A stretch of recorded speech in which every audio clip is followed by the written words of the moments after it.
ಅಜ್ಜಿ, ಇವತ್ತು ಒಳ್ಳೆ ಕತೆ ಹೇಳ್ತೀಯಾ? ಸ್ವಲ್ಪ ಭಯಂಕರಗಲಿ.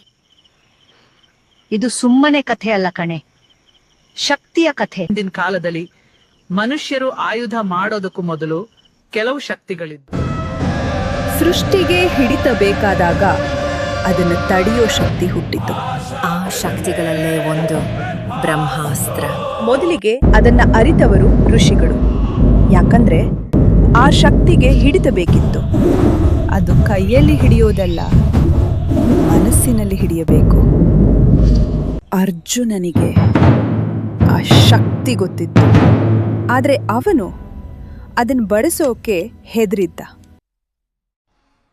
ಹಾಗಾದ್ರೆ ಅಜ್ಜಿ, ಯಾರೂ ಅದನ್ನ ಬಳಸಲೇ ಇಲ್ವಾ? ಆದ್ರೆ ಒಬ್ನು ಬಳಸಿದ್ದ. ಕೋಪದ ಮುಂದೆ ಎಲ್ಲವನ್ನೂ ಮರೆತವನು. ಅವನೇ ಅಶ್ವತ್ಥಾಮ. ತಾನು ಸುಡುತ್ತಾ ಇಡೀ ಲೋಕವನ್ನು ಸುಡೋಕೆ ಹೊರಟ. ಅದಕ್ಕೆ ಅವನಿಗೆ ಶಿಕ್ಷೆ ಆಯಿತು. ಸಾವು ಇಲ್ಲ, ವಿಶ್ರಾಂತಿ ಇಲ್ಲ. ಆಮೇಲೆ ಋಷಿಗಳು ತೀರ್ಮಾನ ಮಾಡಿದರು, ಇಂತಹ ಶಕ್ತಿಗಳು ಮನುಷ್ಯರ ಕೈಗೆ ಬಾರದು ಅಂತ.